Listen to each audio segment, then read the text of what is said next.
Heyo, and what is up, gang? Thank you for checking out Sledgehammer TV tonight. I want to play a quick game right now. I want you guys to think of any two names you could think of on the WWE Raw roster or SmackDown Live roster, because it doesn't really matter anymore, and put together a random tag team that you could think of to fill out a field of 8. And any team that you could come up with, two single superstars that come to your head, and put them down in the comments section below. Because I can guarantee you this, if I showed up to work this morning at the WWE Raw creative team, and Vince McMahon came to me and said, "Mr. Nightmare, I need you to come up with a random team.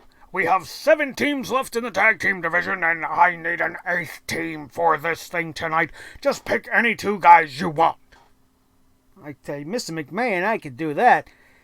But I guarantee you I would not have picked Dolph Ziggler and Bobby Roode. I do not understand the pairing of these 2 guys whatsoever. They definitely wouldn't have been my first choice. I know they wouldn't have been your first choice. What are you even going to call these 2 guys? The Glorious Bastards? What are you going to call them? Ziglorious? You're going to call them Loserville? Because that seems pretty appropriate. Or what are you going to combine their 2 names like Brangelina? You're going to call them Rudolph? You might as well give them 2 big old fucking red noses. It might make them actually a little bit more entertaining, because taking 2 makeshift guys, putting them in a tag team, and then booking them the way you did tonight on Monday Night Raw isn't going to save your team at all. And it doesn't matter what you call them, because a shit team, by any name, is going to still smell like shit in an absolutely dead tag team division like they showed you tonight on Monday Night Raw, and we are here to talk about it right here and right now. My name is Nick Nightmare, and you are watching the Sledgehammer Wrestling Show Monday Night Raw King of the Ring review. Let's do it.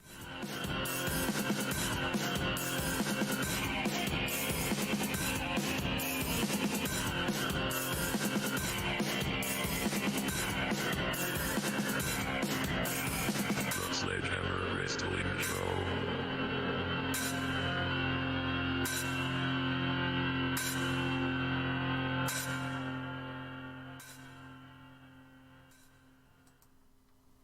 3 hours of wrestling, only 2 matches worth watching. Only one of those matches has something to do with the King of the Ring. And then there was Sasha Banks. Sasha Banks was mildly interesting at best on this evening. And aside from that, the big story to take away from today is the formation of this ridiculous tag team that I opened up the show talking about tonight.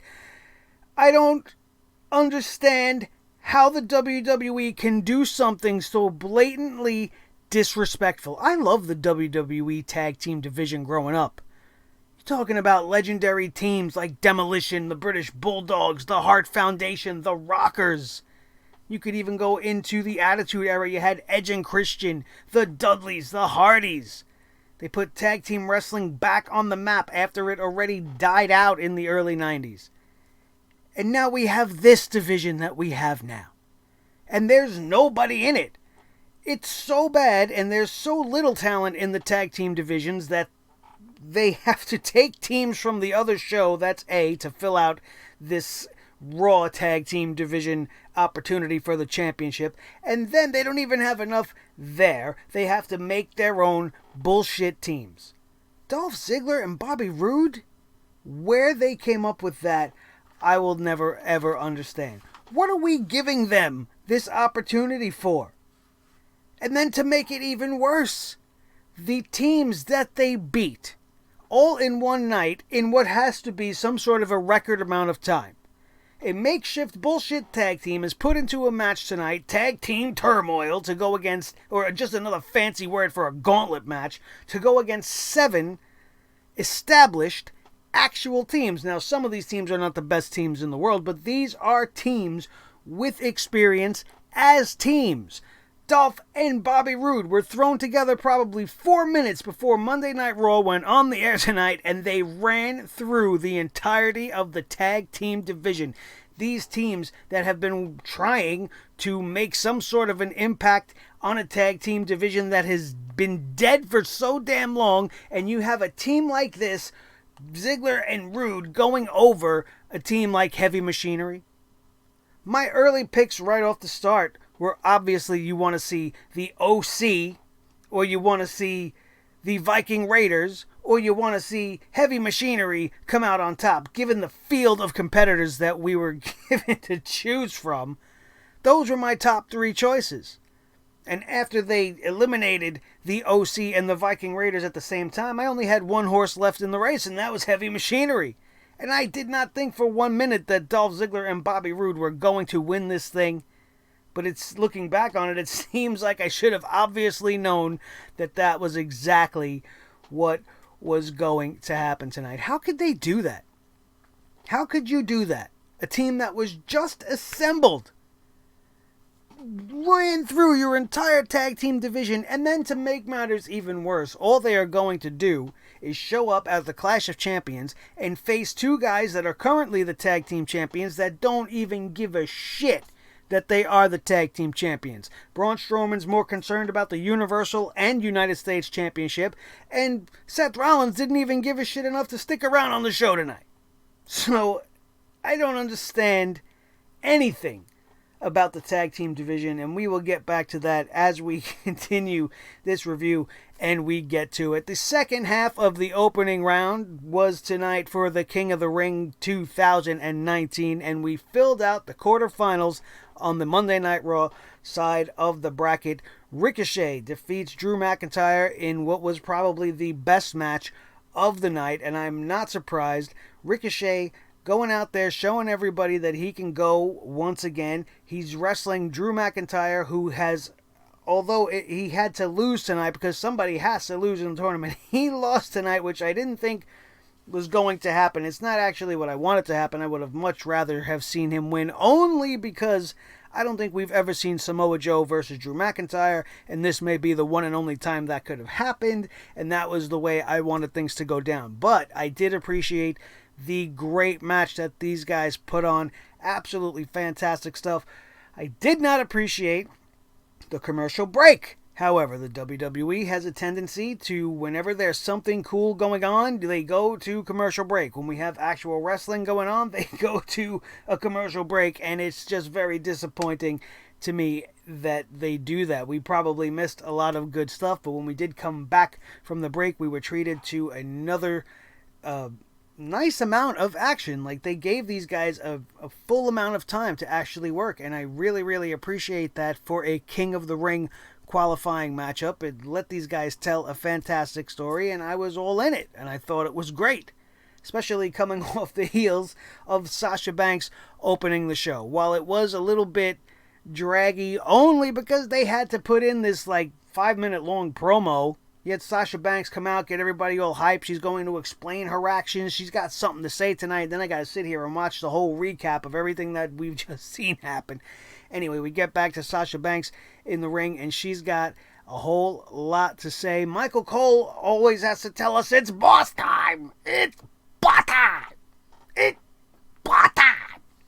Why? Why? First of all, she's a heel now. Stop being so fucking happy when she comes out. Why not try something else? How about you just say it's Sasha Banks? Or better yet, stay silent. And while you're staying silent, tell Miss Renee Young to come up with a different word to say besides "oh." Because I swear to God, I thought I was watching the O-Face guy. You guys remember from Office Space, that movie, the guy with the O-Face, and he kept going, oh, oh, oh, oh, oh, oh. That's Renee Young on commentary, and it's a little off-putting and a little agitating, and that was getting to me tonight. But Sasha Banks said that she was gone for 4 months, minding her own business, but all she heard was people talking shit about her, which is true. The crowd chanted for Becky Lynch, and she was talking about how people said she threw a fit at WrestleMania and cried on the locker room floor. She admitted that that was all true. She said that that was all because of the tag team match at WrestleMania. One reason for that is because she didn't care about it, and the other is she didn't want to be in it. And another reason is Becky Lynch got to main event the show against Ronda Rousey, and she was having to wrestle with the Iconics. Do you blame her? I would be on the floor crying as well. And this whole moment, I felt like was about to kick into high gear. I thought Sasha Banks was going to go next level with this promo, start throwing people under the bus, putting shit on blast, but instead, Natty's music hits, because Natty wants some vengeance over Sasha Banks constantly attacking her ever since she came back to the main roster, and it ruined it for me. Natty's getting her shot at vengeance. She's getting the match later on tonight, and I understand that she might, be anxious to get her fists in the boss's face, but you ruined it. You ruined what was probably going to be a really, really good moment, and I did not appreciate it at that moment, especially since they were going to butt heads later on down the line. The crowd didn't really seem to care too much, which was surprising to me. I feel like maybe they were showing up late. At least mentally they were checked out. Maybe they didn't care when Natty's music hit as much as I didn't care. And I wouldn't blame them. King of the Ring round 1 we talked about when almost 15 minutes Ricochet defeats Drew McIntyre. I loved every minute of this match. It was really, really great. Sarah Schreiber interviewed Seth Rollins and Braun Strowman backstage, and this is where everything suddenly started to go downhill for Monday Night Raw. The forced tension between these two clowns is just laughable. And not laughable and clowns like in a good way, like if you go to the circus and you're seeing some clowns and you're, oh, those are some funny clowns. No, these are two ass clowns in Seth Rollins and Braun Strowman. All of this for them to issue an open challenge. Right? They'll challenge anybody. And then they have this turmoil match happening tonight anyway. And Braun doesn't seem to give a shit about it. All he wants to know is who Seth Rollins is going to be challenging for the Universal title. And then it is announced that Rollins versus Strowman will be taking place at Clash of the Champions. So for the first time ever, the tag team champions will defend the titles and then go one-on-one for a championship on the same night. Whoop-de-friggin'-do. Who gives a shit about any of that? I certainly don't. I know you guys definitely didn't. I could care less, man. It's just so forced, and it's so boring, and why do you care? I checked out on Braun Strowman months ago. Seth Rollins still has to earn his stripes back ever since beating Brock Lesnar and gaining the Universal Championship back. That doesn't automatically put him back in Coolsville to me. Standing there with his hat backwards, acting all cool with Braun Strowman. You look like a big nerd. And I just don't care. It's disinteresting. Every single bit about it. And the fact that they are giving Braun Strowman tonight a rematch with AJ Styles for the United States Championship had me all kinds of scared, because all I could see is WWE deciding to give Seth Rollins or Braun Strowman all the belts. Just give Seth all the belts. That'll make people finally get back on board with Rollins. Not me. It'll make me reject him even further. King of the Ring round 1 matchup. Baron Corbin defeats The Miz. This match too was given a solid amount of time, but I didn't give a shit about this match. Mostly because of the two competitors involved. While giving it to Baron Corbin on this night against The Miz is pretty much the right thing to do, I don't want to see it at all either way. No matter who won this match, I'm losing. Because good guy Miz is dog shit. I can't stand Dad Miz. I can't stand USA Network, Miz and Mrs. Spokesperson Miz. It's just nauseating to me. And I seen him trying to play to the crowd. It just doesn't feel right. The Miz is a natural heel. And if the Miz was a heel in this scenario, going for the King of the Ring, I would be all for it. I think King Miz would be some of the most entertaining shit we could have ever seen on WWE TV. But good guy Miz, no thank you. Go home and play with Maurice's titties and have fun with your kids and, do Dad Miz things. Don't come to the WWE smiling, shaking hands, kissing babies, and acting like a jerk-off, because it just makes me want to throw up. Just as much as the fact that Baron Corbin, by default, has to win in this scenario. And every step this man takes closer to the King of the Ring crown. And not physically like he did tonight when he wanted to sit in the chair like a clown and put the crown on. Like, the one thing you don't do, don't touch the crown. I'm superstitious like that. If I'm walking by the crown or if I'm having a championship match and the belt is sitting there on a pedestal, I ain't touching it. I ain't touching it until I earn it. Drew McIntyre touched it before his match earlier on this evening, and he ended up getting eliminated. And usually that is the case. If you touch the crown, you end up jinxing yourself and getting put out to pasture for the King of the Ring.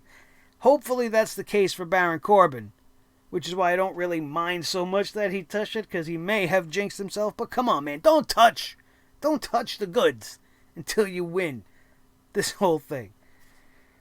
But every step he takes closer, man, just makes... I don't want to regret the King of the Ring coming back. It's one of my favorite things in the world. If they give it to the right guy, we can definitely make some cool TV and some good shit happen in the WWE. If you give it to Baron Corbin, I'm going to wish it never came back in the first place, which is not the way I want to feel about the King of the Ring. Let's flip the note page over and continue on. The tag team turmoil shit was announced, and the teams were the OC, Heavy Machinery, Hawkins and Ryder, the Viking Raiders, the Lucha House Party, the Revival, the B-Team, who's been missing in action just as bad as Rusev has been recently, and then the makeshift bullshit tag team of Rudolph. Let's call them Rudolph Ziglorious. How about that? A full name, 2 names. Rudolph Ziglorious, the tag team of the fucking future. Oh my God.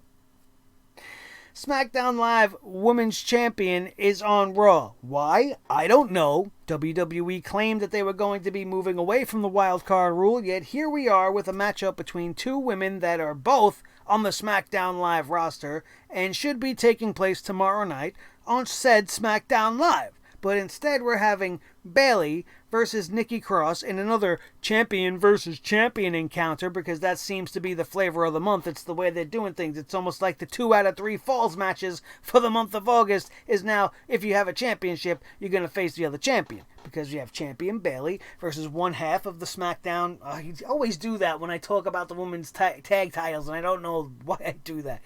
But one half of the women's tag team champions, Nikki Cross. And it was for no reason. It was boring. It was useless. It was unnecessary. And the only reason I thought it existed on the show is to have Sasha Banks come out and clear house and make some damage and make some waves and make some noise and be the legit boss. But that's certainly not what happened. Instead, we had Bayley beating Nikki Cross for absolutely no reason whatsoever. So now you had one of your tag team champions go out there and lose. Great. Where is this leading? I don't know. But wherever it is going, the direction of it should be taking place on the other show that's happening tomorrow. This match went 4 minutes. 4 minutes. You want me to give a shit? Because I don't.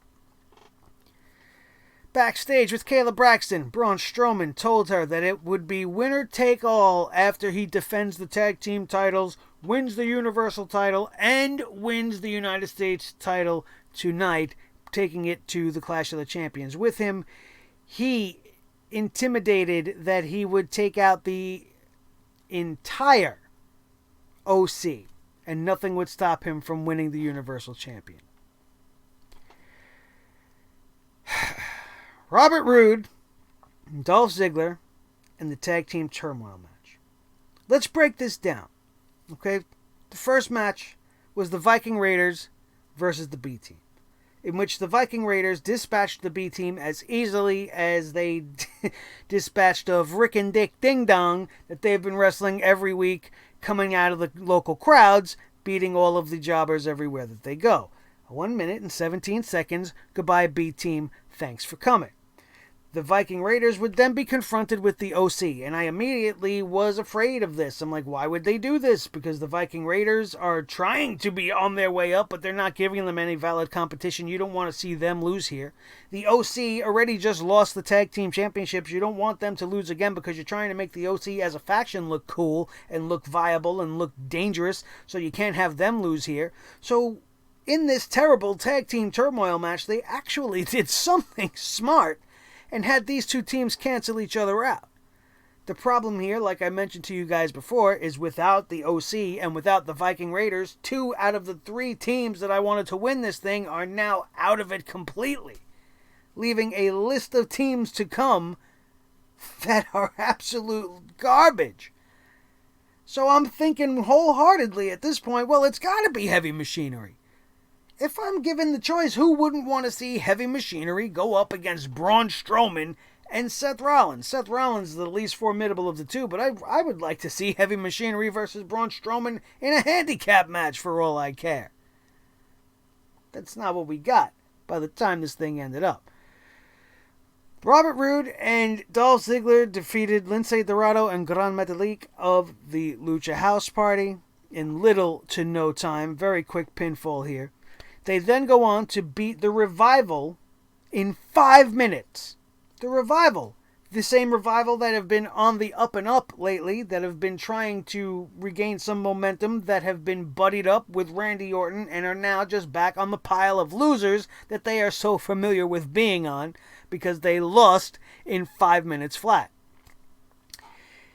They then go on, Ziglorious that is, to take on Zack Ryder and Kurt Hawkins and dispatch of them in a very easy way. We didn't see most of it because it took place during the break and immediately ended when we came back from commercial, leaving us with Robert Roode and Dolph Ziggler, the Inglorious Bastards, Rudolph Ziglorious, versus Heavy Machinery. My last pick to win this whole thing.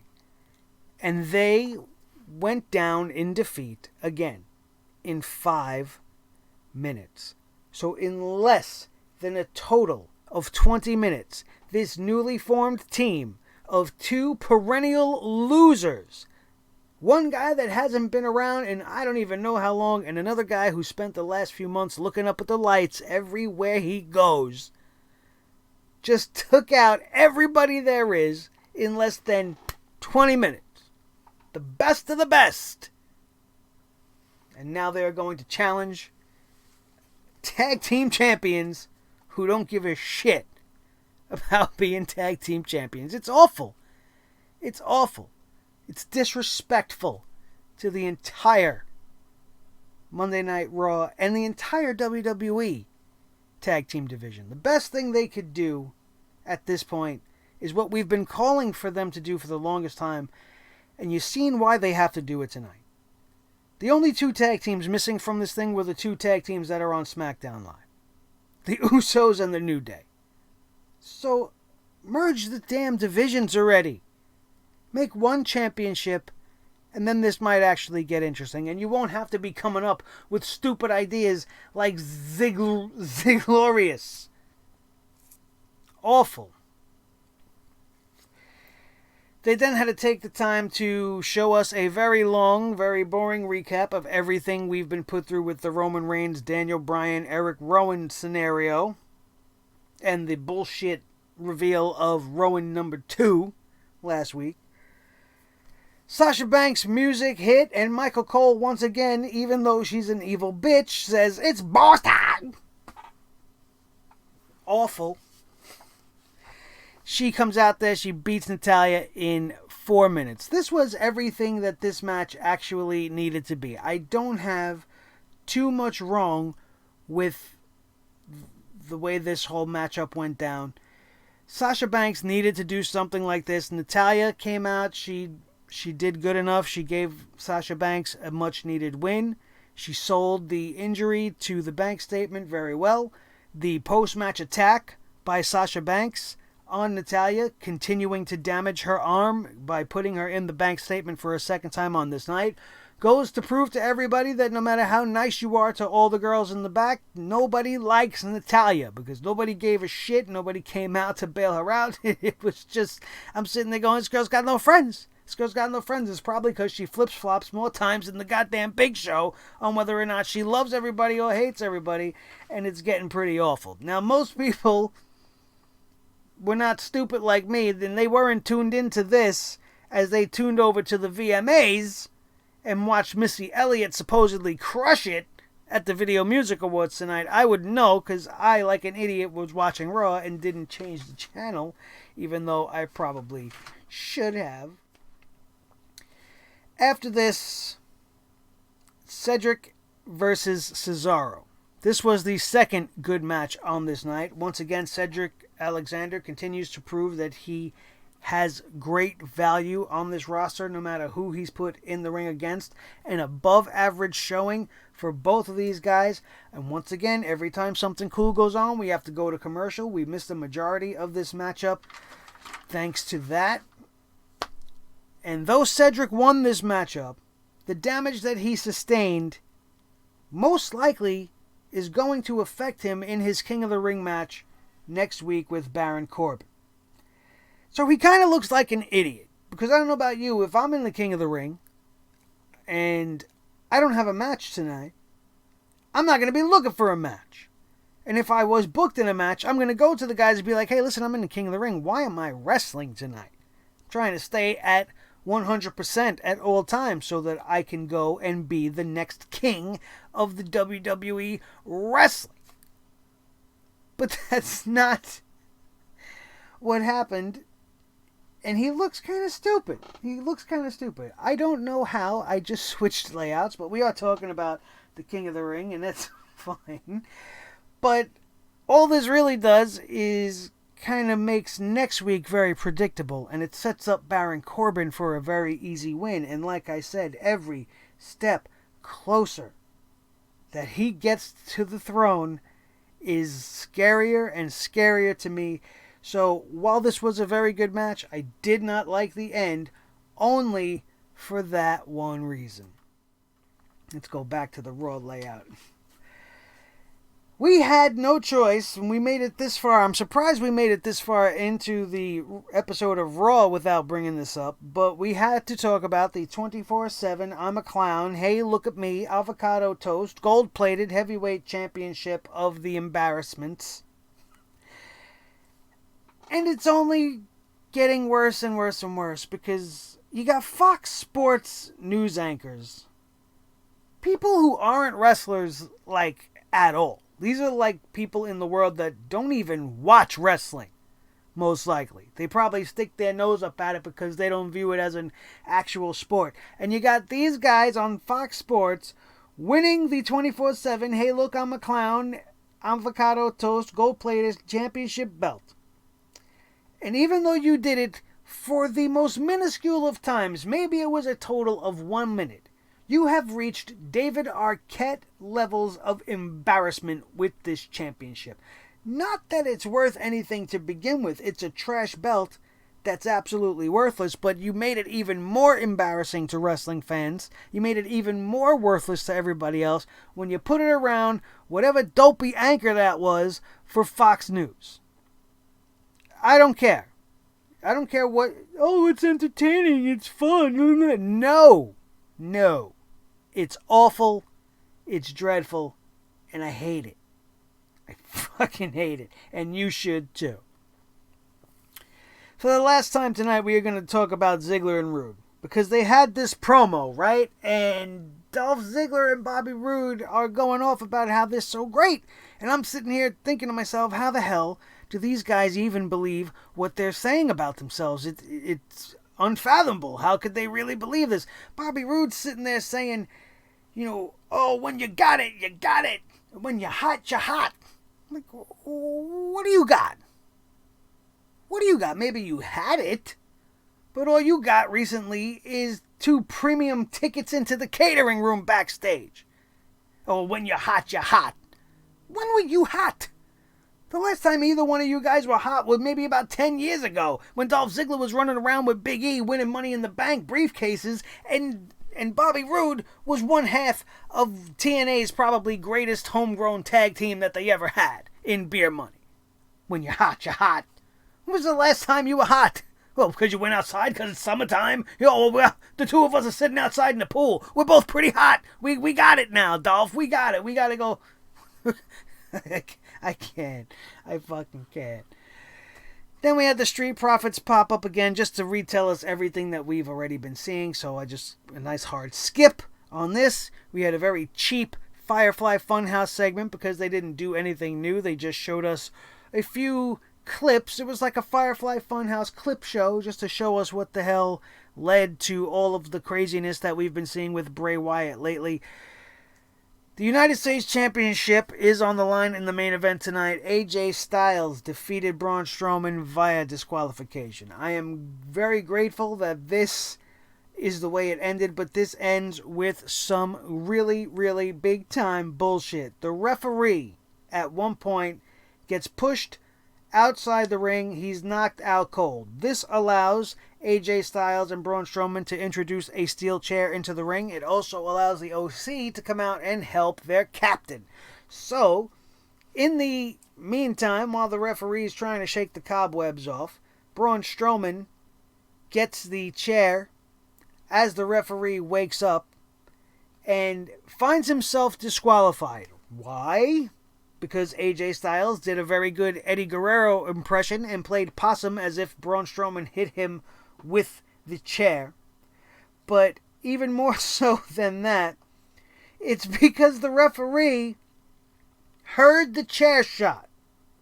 Braun Strowman is telling the referee, I didn't hit this man, I know I'm holding the chair, but I didn't hit him. And the ref's saying, but I heard it. How do you know that that's what you heard? You don't see the other two guys laying around outside? Maybe it was a fan folding his chair, getting ready to fucking leave because Raw was shit. And he picked up his chair and he banged it on the barricade and said, I'm a fucking out of here. And you didn't know that it was him and not Braun Strowman because your face was in the floor. How do you know who used the chair if you didn't see it? How do you know it wasn't AJ that swung the chair? Which in fact it was. Just because he's laying there on the floor. So you're just going to automatically disqualify Braun Strowman? Not that I wanted him to win because I most certainly didn't. But you have to come up with a better ending than that. The referee didn't see it. If you don't see it, you can't call it. You don't see the referee sitting in the corner listening to the match going on. No, they're watching. You can go, oh, I heard you slap him. You're disqualified. I heard a slap.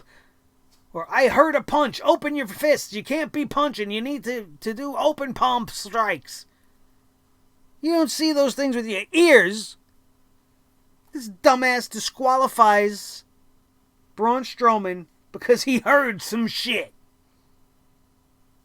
What a terrible ending to a terrible episode of Monday Night Raw. Like I told you guys, 2 good matches does not make a good show.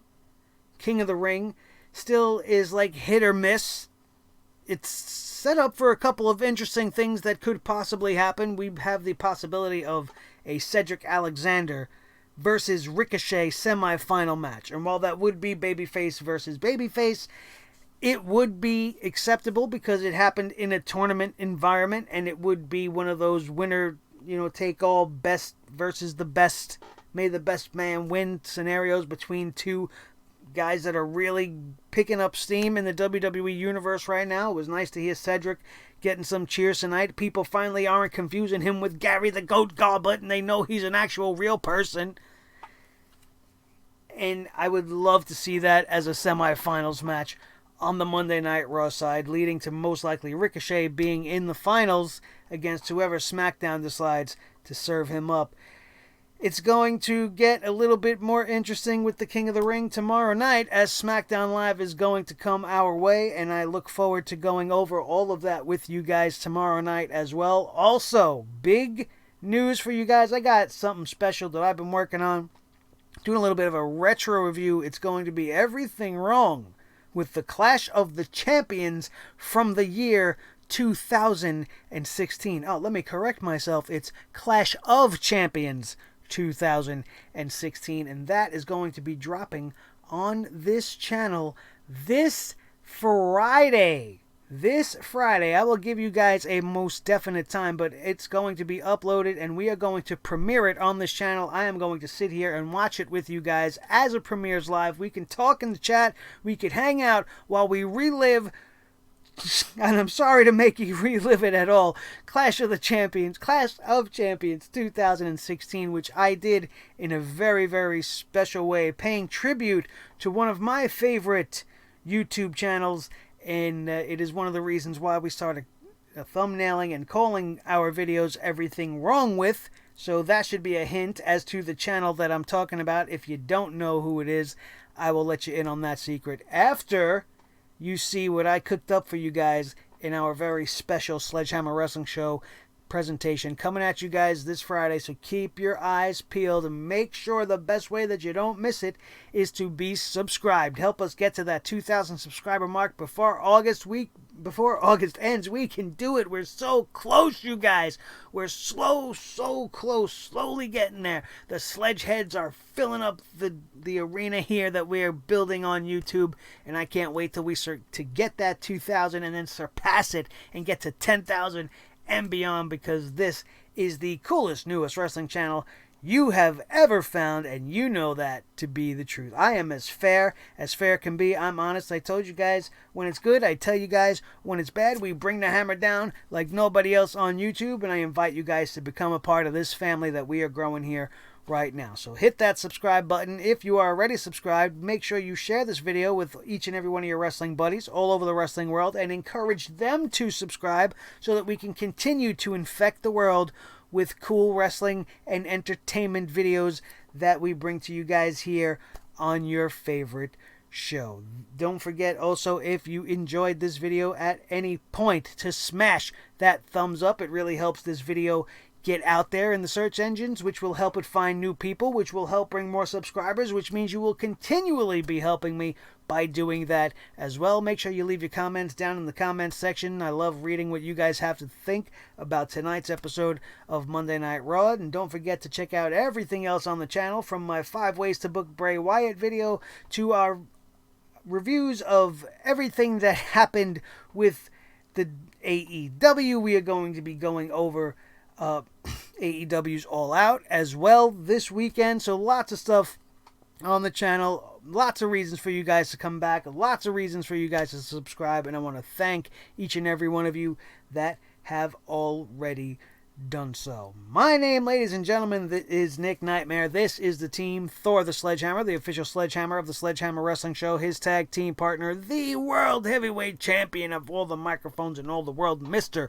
Blue the Snowball. The most important member of the team, as always, is each and every one of you. That, my friends, is going to do it, and we are out of here, and we will see you tomorrow night for SmackDown Live right here on your new favorite wrestling show, the Sledgehammer Wrestling Show, only on Sledgehammer TV, right here on YouTube.com.